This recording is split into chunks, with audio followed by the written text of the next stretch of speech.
Contact marriage নিয়ে শুরু থেকেই চলে নানা আলোচনা সমালোচনা। বিয়ের গুঞ্জন সহ নানা নাটকীয়তার পর অবশেষে প্রকাশ পেয়েছে চিত্রনায়িকা মৌসুমী অভিনীত সিনেমাটির টিজার, যা প্রকাশের পর থেকেই সামাজিক যোগাযোগ মাধ্যমে বইছে সমালোচনার ঝড়। শুরুতে কন্ট্যাক্ট ম্যারেজ ওয়েব কন্টেন্ট হিসেবে নির্মাণের কথা থাকলেও পরে বড় পর্দায় সিনেমা হিসেবে মুক্তির প্রস্তুতি নেওয়া হয়। আমি কি করি, আমার প্রেমিকারে ফান্দে ফালায়া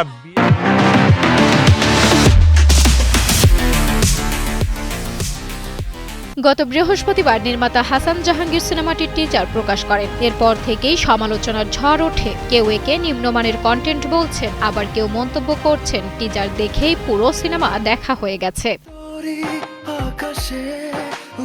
শুধু সাধারণ দর্শক নয়, হতাশ হয়েছেন মৌসুমী ভক্তরাও। তাদের ভাষ্য, দেশের জনপ্রিয় ও গুণী অভিনেত্রীকে এমন কাজে দেখা কষ্টদায়ক। আজ থেকে তোমার বাড়ি মানে আমার বাড়ি। এদিকে বিষয়টি নিয়ে ক্ষোভ প্রকাশ করেছেন মৌসুমী। তার দাবি, তিনি 1 ঘন্টা নাটকের কাজ করতে রাজি হয়েছিলেন, কিন্তু পরবর্তীতে তাকে না জানিয়েই সেন্সর নেওয়া হয়েছে সিনেমার। সমালোচনার মুখেও নিজের অবস্থানে অনড় রয়েছেন হাসান জাহাঙ্গীর। এখন দেখার বিষয়, বিতর্ক পেরিয়ে দর্শকদের মন জয় করতে পারে কিনা সিনেমাটি। সঞ্জনা সাথী, কালের কণ্ঠ।